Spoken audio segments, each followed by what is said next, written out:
Active FM. Radio has never been better. What is up? Hey. This is the movie show. On your favorite ORSPS. Active FM. The movie show. The movie show. There we go. And this is Sash. He's Ryan. Ha! And today we have got another exciting program for you. Quentin Tarantino's third film, 1997. I was born in 1997. Lots of facts. Yeah, lots of facts. And no new actors. No, there are some new actors. There are new actors. Yeah, we are on the Quentin Tarantino roadway, highway. So remember last week we spoke about his first film was Reservoir Dogs. Samuel L. Jackson auditioned for Reservoir Dogs, didn't get it, but then when he did Pulp Fiction, he specifically wrote a role for Samuel L. Jackson. He did that again with this film. So the chick that acted as the main character, Jackie Brown, she auditioned for Pulp Fiction, but then didn't get the role. So when he did Jackie Brown, he specifically wrote the role for her. Oh, that makes a lot of sense. Right? Well, that's cool. That's cool. Quentin Tarantino. So, if I read you what is off, does that make sense? If I read for you. If I read. Yes. When I read this, it'll give a really perfect, for me, a explanation of this guy's movies. All right, sure. Quentin Tarantino is an American filmmaker and actor. Yes, his films are characterized by frequent references to popular culture and film genres, non-linear storylines, right, dark humor, stylized definitely. Violence, Definitely. Extended dialogue, Definitely. pervasive use of profanity, Definitely. cameos, Yes. and ensemble casts. Other directional troops that identify his styles include the use of songs from the 1960s and 70s. Very true. Yes, and let me just tell you how his career started. Tarantino began his career as an independent filmmaker with the release of the crime film Reservoir Dogs in 1992. His second film, Pulp Fiction, in 1994, dark comedy crime thriller, was a major success with critics and audiences, winning numerous awards, including this name, which I will not announce, and the Academy Award for Best Original Screenplay.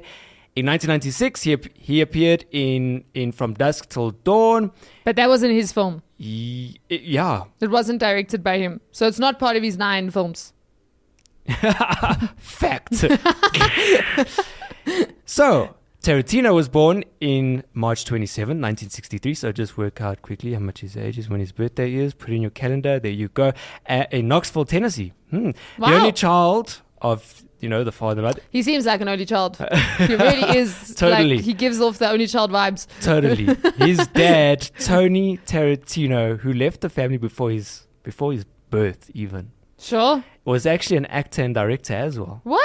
How crazy is that?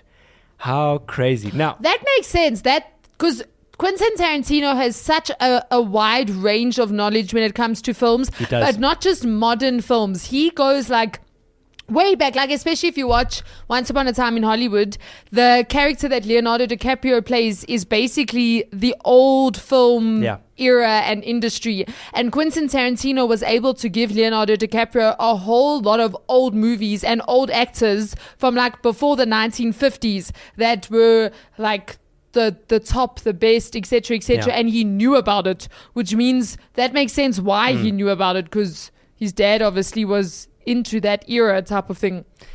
Through the 1980s, Tarantino had a number of jobs. After lying about his age, he worked as an usher at an adult movie theater in Toronto Go called the Tarantino. Pussycat Theater. He spent time as a recruiter in the aerospace industry. Wow. What? Wow. Yeah, and for 5 years he worked at a video archives, Yes, the video store in that's where Manhattan he got Beach, the California. Reservoir Dogs. Someone said, I don't want no Reservoir Dogs. And that's where his first film idea came from. So there's just some few interesting facts that I picked off the Wikipedia page of him.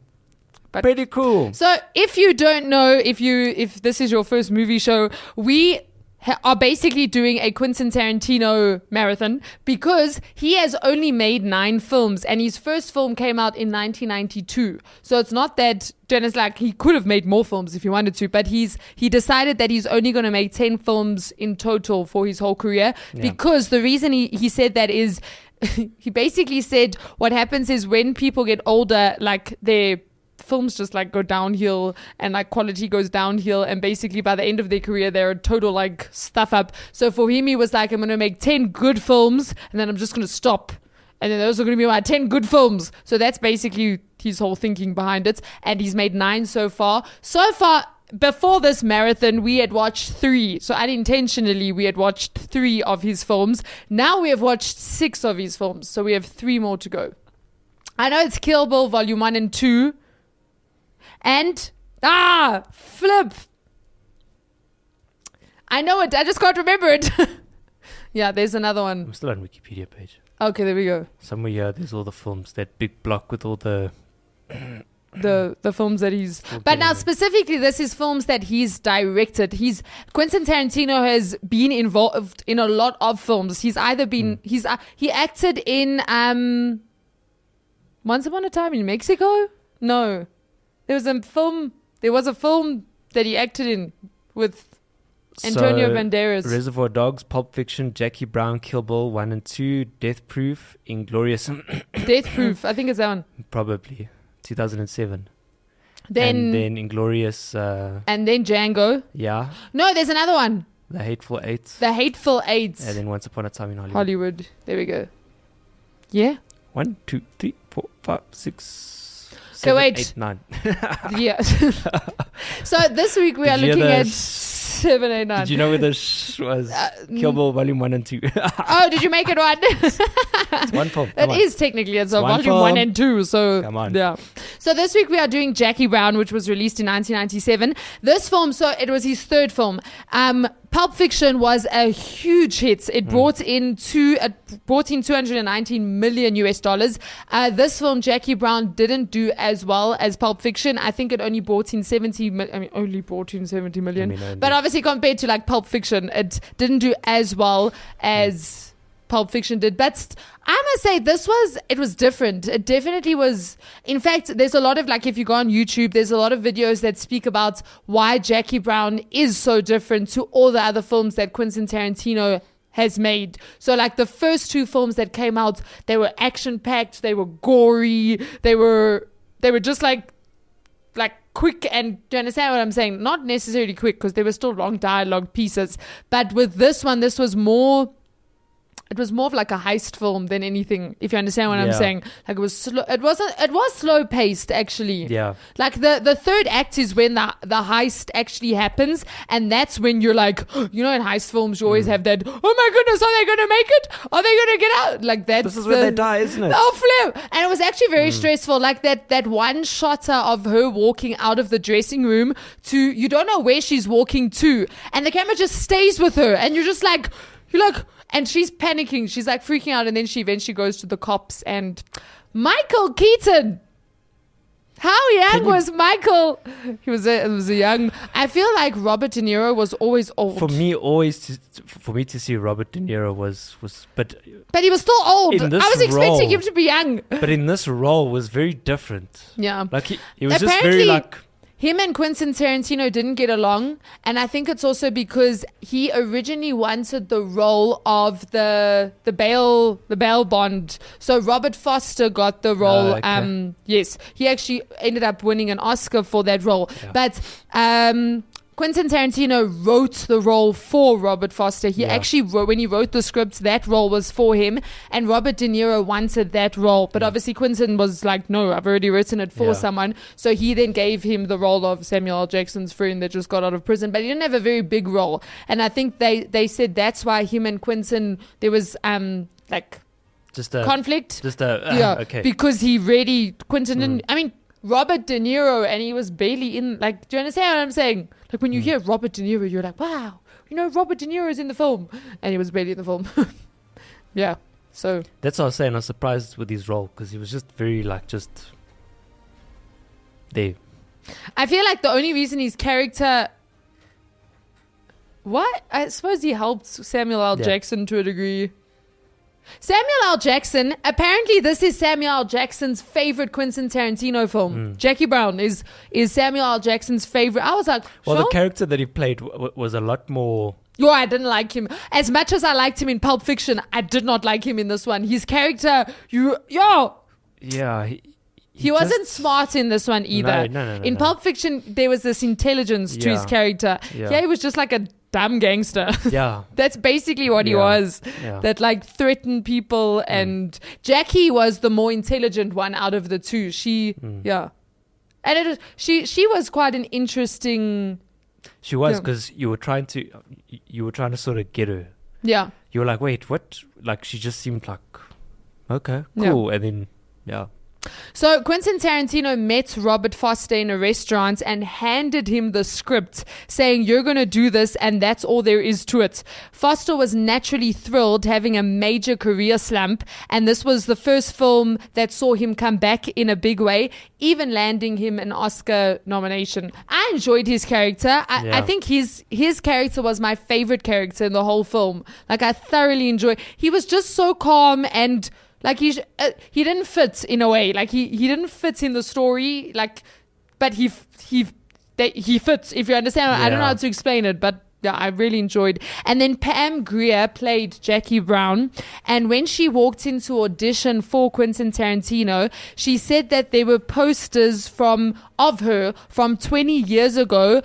And she actually said to Quentin Tarantino, "Did you just put these up because you knew I was coming over?" And his answer was, "No, I was going to take them all down because you were coming over." So he was a big fan of Pam. Oh, wow. So much so that he literally stated, now remember, in Pulp Fiction, he'd worked with John Travolta, but he stated that Jackie Brown was the first time that he worked with like a major actress, which is impressive because it means he didn't consider John Travolta to be this major actor compared to her, because he said this film was the first time he worked with a major. And I mean, he'd worked with Bruce Willis, he'd worked with Quentin Tarantino. Well, there's a lot of people saying that he's brought a lot of 70s actors who were sort of like their careers were just not really. They were obviously big in the 70s, but then they took a slump after that. And then he sort of pulled them back up again, type of thing. Which is, if you think about it, think about this, right?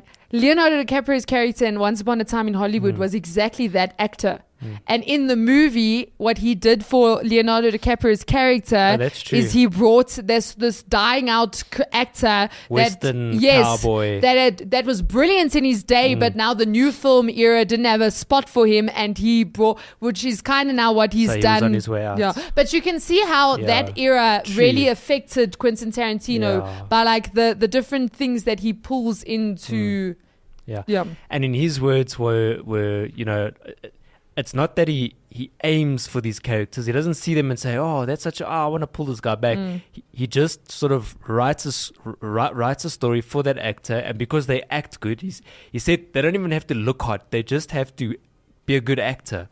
And then he pulls them in, and then there you go. It's like, it's another boost. That's true, actually, because if you look okay, let's be honest here, people. Let's just be dead honest. Most films have good-looking people in them. Like, looks is a factor. Obviously, there's character description, but let's think about this. Good-looking people in a film, I think, help sell the film. So that's why, like, producers and directors will go for good-looking people. But if you think about Quentin Tarantino, his film often has weird-looking people in his film. Do you understand what I'm saying? Like, you look at them and you're like, okay.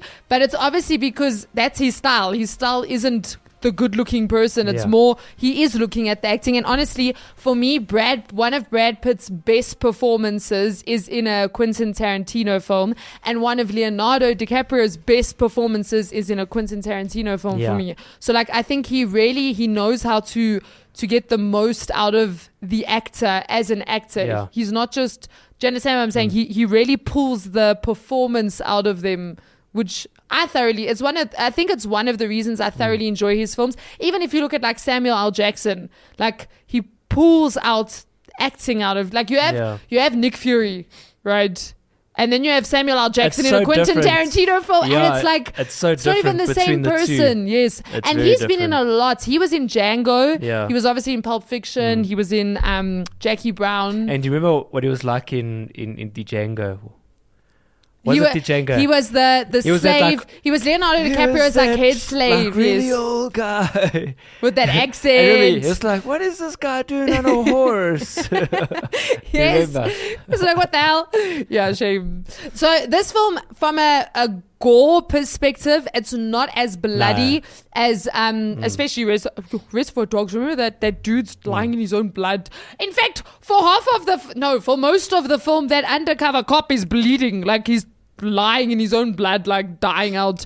But in this film, so apparently people complained about how bloody and gory Quentin's first two films were, so we actually toned it like a lot down. In fact, you don't see blood in this film because, spoiler alert, when the blonde chick gets that chick was insane. She was just like high. I was trying to get her. I was like, what is she doing?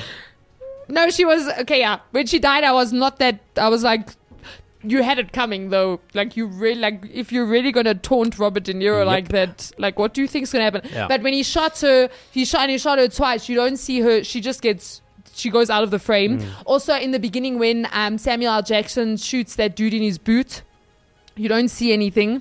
And then It's like this long shot. yes, when Robert De Niro, spoiler alert, dies, you don't see anything. And when Samuel L. Jackson, spoiler alert, dies, you do see his dead body, but it's not gory in any way. Yeah. And then also, this is a Quentin Tarantino trait, is he'll have a corpse POV. So what that is once someone's died in his film, he'll put the camera where the dead person should be and have the actors look at the camera. So it's a POV, but it's literally a corpse POV. I even remember Brad Pitt, his corpse POV in Inglourious, that movie. I don't know if you remember that. Right at the end of the movie, there's that corpse POV that takes place. So that is a thing that he does. It's quite an interesting shot, actually, because usually when you do a POV, you're putting the audience in that person's shoes. Basically. So now you're putting the audience in the dead person's shoes. So if you're dead, it means killing the audience. It means you're watching what somebody thought about you, like how they just, we just killed him like a dog, you know. Yeah. Oh well, shame, you know, type of thing. It's quite yeah. So in the first mall scene where you see Max Cherry, who's played by Robert Foster, he's seen exiting a movie theater while the music for the ending credits is playing. So you can hear the end credits playing. That music is the closing music for the film itself. Wow. How cool is that? That's quite something, eh? I know, right? Yeah. And then also Quentin Tarantino compares this film to Rio Bravo, which came out in 1959. You see what I'm saying? Like, who's watched a movie from 1959? Quentin Tarantino. And he will use it in his film. How well known was that film anyway? Probably. I feel like I've heard that name before. I haven't watched the film, but he said it's a hangout movie. That's how he explains it. He says Jackie Brown is better the second time. And I think it's even better the third and the fourth time. Maybe even the first time we see it, we go, why are we all doing this hanging out? Why can't we get more of the plot? But now the second time you see it and the third time you see it, you're not thinking about the plot anymore, obviously, because you know what's going to happen. You're waiting for the hangout scenes. Yeah. To me, that's the thing that Rio Bravo 1959 did. I remember the first time I saw Rio Bravo, but I remember more the 15th time I saw Rio Bravo. So he did what you did with Tenant, except you didn't get that far, did you? Yeah. So he says it's about hanging out with the characters, which, if you think about it, that is a brilliant depiction or description of this film. And he's actually a good director to do that because of the long dialogue. Yes, scenes. and the interesting dialogue. Because you literally do feel like where most films are like plots heavy. They'll talk about where the film is leading. Yes. Instead of talking about something in the person's life. You know? Hey man, didn't your mother say that she with that thing? Dude, that was my mother. That was John. What happened to James? Yeah, like you're literally watching these two characters hanging out. Yeah. I don't know. We should give him a call later. Don't forget. Okay, write a note and then have you got a pen? And then later you'll get the call on the end of the film. Yeah. Hello? This is John. Where's that pink note? We left it in the dude that we showed, you know. So that's true. Because also, like, I felt like the action really only happened in the third act, because that was when the heist happened. Whereas before that, it was kind of like, it was just you were watching the characters having you were watching the characters hanging out. So that's a perfect description. And the conversation adds onto the character. So he's using those conversations just not as meaningless. He's using it as a character sort of build description. You know, you can hear what they're talking about, and you're like, oh, this is that kind of guy. So, yeah. This is also Quentin Tarantino's first and only film as of 2022 to be adapted from pre-existing material. So there was actually a novel that the story, that's where the story originates from, and then he took it and he adapted it. The difference between the novel and the movie was it was still a woman that was the main character, but she was white in the novel, and he changed that to obviously being an African American, and the reason he did that was because he wanted Pam to play the role. That's literally why he did it. There wasn't any other reason. He just wanted her as the actress, so he then adapted that. But otherwise, all of his other films are his own material creation. Yeah. And then it was Samuel L. Jackson's idea to give his character the long hair and the braided goatee. Yeah, that was quite something, eh? I was finished when he was talking, because like the hair, the way it would also go along. Yeah, I know what when you he's mean. talking to that guy in the beginning, and he's like, "Yo, come help me out, man! I just bailed you out of prison. What's wrong with you?" Like, you know, when it distracts you, like you're actually like, it keeps drawing your eye to this piece of hair that was like fluttering about as Samuel L. Jackson speaks. So that was quite funny. He was weird in this film. Yeah. And then Quentin Tarantino was actually upset that Pam didn't receive an Oscar nomination for Best Actress. And she was very good. I must say, I actually did enjoy her. Like, I thoroughly enjoyed her. Yeah.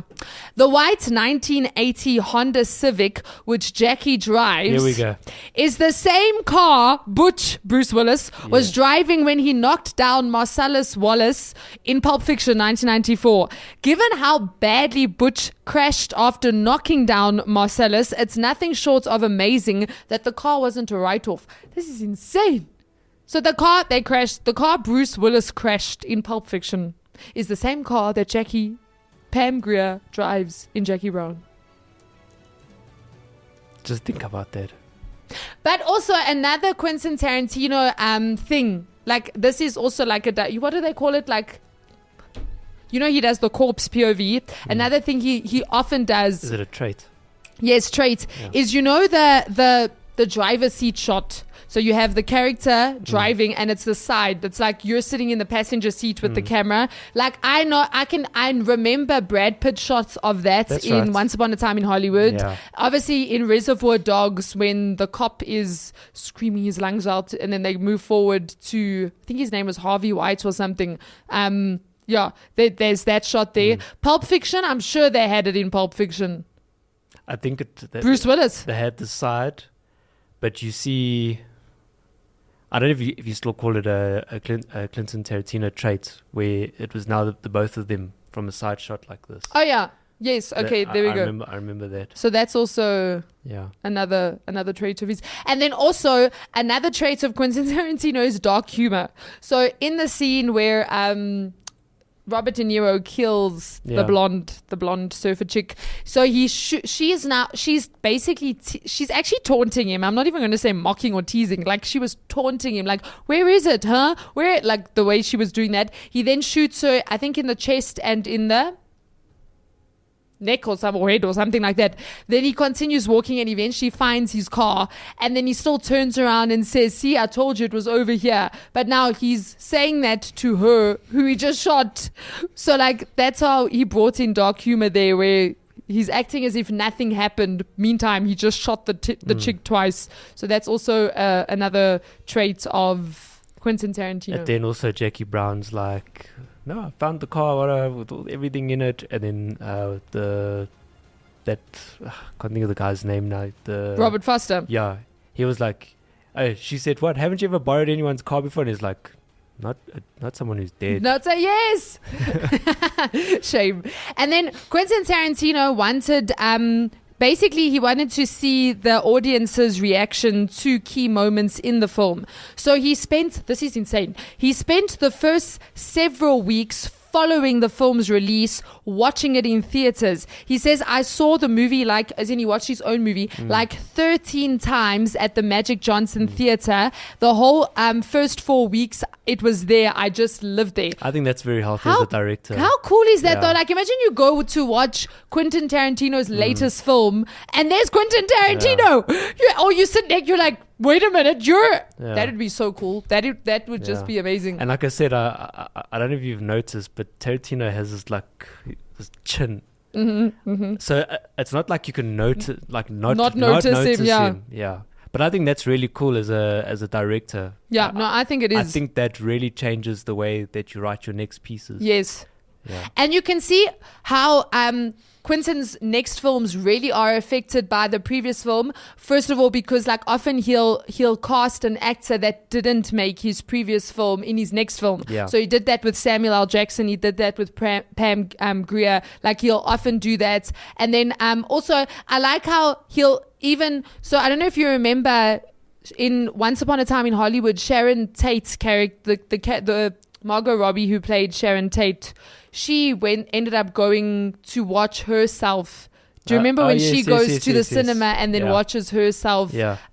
Which is cool because it's almost like a nod to Quentin Tarantino. I don't know if Sharon Tate did that. And I remember an interview with Leonardo DiCaprio, Brad Pitt, and Margot Robbie where the interviewer said to them, would you ever go and watch your movie in theater? And I think all of them said no, they wouldn't. They actually said they wouldn't go do that. Sure. So the fact that Quentin Tarantino does that, and then also that he portrayed Sharon Tate doing that, I don't know if she actually did that based on how those three actors responded to the question. She might have, I'm not sure. That's very interesting. But yeah, I feel like he nods to himself. That's very, very interesting. Now that you say that. Sure. Which is pretty cool. Are there any actors out there? Would you go watch a film of yourself? Why not? I feel like to see Comment below. audiences respond. I think it's nice to see how the audience responds. But I feel like also they mustn't know you there, you know? Well, I wonder if it's a thing. Yeah, look, I think from that perspective, it can either be from a perspective of no, I don't want to go out there. People are gonna, you're gonna have one of those nights. Could get crazy. Yeah. Or it could be a thing of, I'm just scared that the way that I did a specific part, I might just, cringe or something like that. That's quite. But I mean, you're an actor. You're acting out something specific. Yeah, and it can help you with your. And I'm sure actors do it in front skill. of the mirror, don't they? Yeah. Don't they often they sit there, they see if they're pulling at the right faces. Look, I suppose actors do see how audiences react because at film premieres and all film festivals, they obviously watch with an audience that hasn't seen the film. So, for example, like Elvis, when they went to the Cannes Film Festival, which is where that was Austin Butler's first time watching the film. The other cast members had watched it. He said he was super nervous because Priscilla Presley and Lisa Marie were there, and for him he was like super nervous for them to see it just because of their relationship with Elvis, and the film is kind of a tribute to them in a way.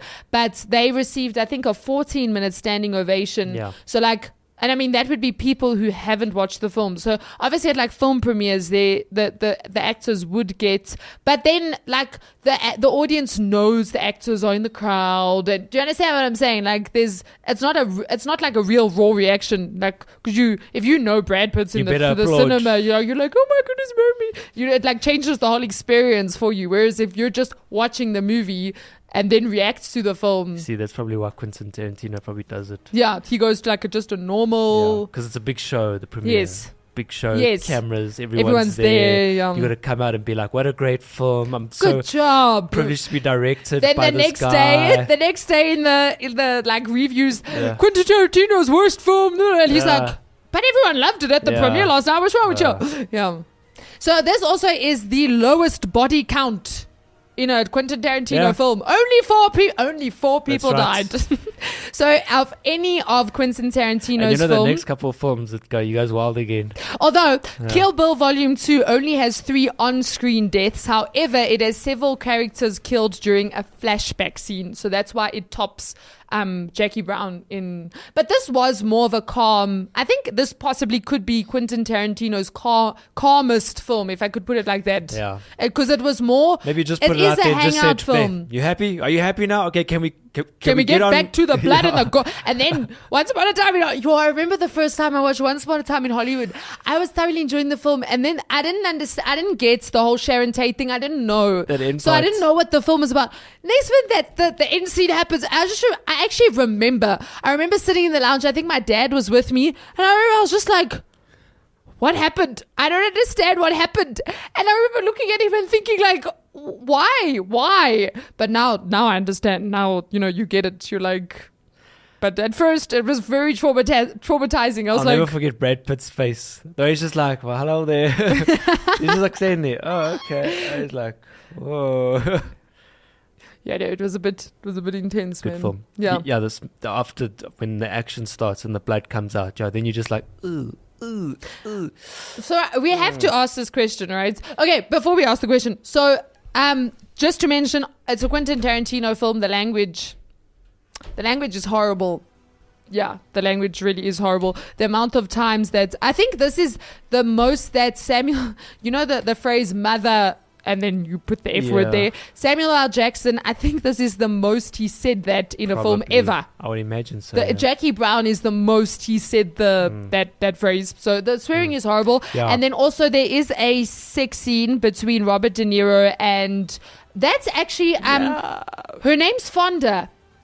Can't remember. The blonde chick. Now apparently this is gross, but apparently so he obviously had sex with her on. You don't see anything. They don't show you, but you don't see any body parts. Let me put it like that. Just like, but yeah, it's like okay, cool. But apparently, so he had sex with her in this film, and then in another film he had sex with her aunt.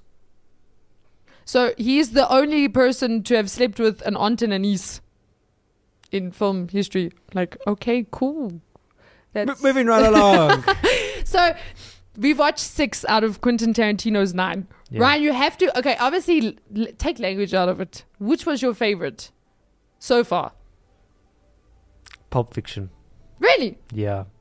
Even out of the newer ones? Yeah.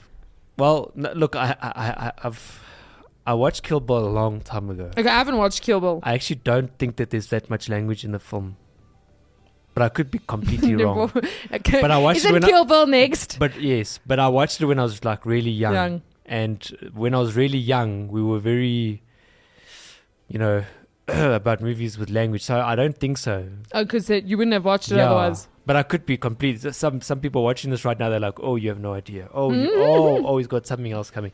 But and it was okay. It was all right. Kill Bill was like, yeah, okay. But for me, so far, even so, Once Upon a Time in Hollywood, I'm Django, thinking about that Inglorious Men Born Out. Definitely Pulp Fiction, just because of the plot and there's just like a glue that holds you, that keeps your eyes to screen in that film. Yeah, the conversation, the way that it rolled out, the humor in it.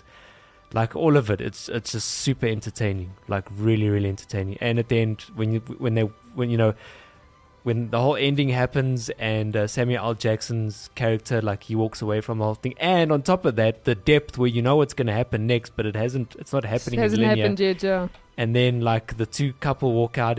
What's it, Honey Bunny? Honey and wow, what was her name? Pumpkin. Yeah, and like you see how much depth there is to the different characters and the lightness of it, and it's a really, you're just like, what a beautiful, it's lovely. I agree with the first act and the third act. The second act of Pulp Fiction honestly traumatized me. I was just like, what am I watching? What is happening? So for me personally, when I watched Once Upon a Time in Hollywood, the ending traumatized me because I was just like, why? What happened? Why? But I remember watching it the second time for the show and then doing research. And I just remember my mind was like blown. I was just like, what? This is insane. This is like art. So I really enjoyed Once Upon a Time in Hollywood, especially because that's one of his films that I've actually watched more than once. And then I think Inglorious, I'm just going to call it Inglorious. I remember Brad Pitt's acting in that movie was insane. I think that could possibly be my favorite role for Brad Pitt. And also the start of that movie, I don't know if you remember the start, is where Christoph Waltz is that Nazi officer and he goes to the house. There you go. That scene was so long. There you go. But it was so perfect. It was like I just remember watching it and thinking. And the crazy thing insane. about all of Quentin's films is that there's always a question mark at the end. Do you remember in Inglorious with Christoph? You said it is where does he recognize the girl? Yes. And do you remember his line still? He still looks at her and he's like, and I don't know if you remember the threat that you felt with this character. Because he was scary. He was staunch. He would just pull the gun and he's like, wait a minute, and then he would kill you. Like, but he would talk so nicely like about he would the put fact a that he's going cigarette to out. kill Yeah, so it comes that word. And I just remember like watching that scene and he's sitting there and he's like, There's a question that I want to ask you. and that's it. The face is like frozen. But I forgot what the question was. And it just rolls on. Yes, that possibly could be my favorite one. But Once Upon a Time in Hollywood also. Yeah. For me, those two are like, they're... Yeah. Pulp Fiction, I really enjoyed the first and enjoyed third Pulp act. Fiction. Second act, I was traumatized. Yeah. I was just like, how did we get here? Wait, what happened? Yeah, so for me, that's my cue so far. But Quentin Tarantino honestly is unlike any other film director, and he honestly makes movies that no one else makes. Like it's an experience. It's a Quentin Tarantino experience. Like there's no other film director out there like Quentin Tarantino. Agreed. Yeah. I would definitely put him on the level of Spielberg. No, definitely. Yeah, definitely. Steven Spielberg though makes more like family friendly films, if I could put it like that. But even that, for me, watching his film is an experience. Yes. There's just this like way that the film just slides. I think my favorite Steven Spielberg is Ready Player One. Yeah, we can't even go there. I just remember Ready Player One. I was like, this is amazing. This is. I just remember, and also the way he referenced popular culture in Ready Player One was it was beautiful. Yeah, but that's a discussion for another day. Because otherwise we'll continue for the next 50 minutes talking about... In another show. Steven Spielberg. On another day. In the week. Yeah, so this has been The Movie Show. On Active FM. Till next time. See you then.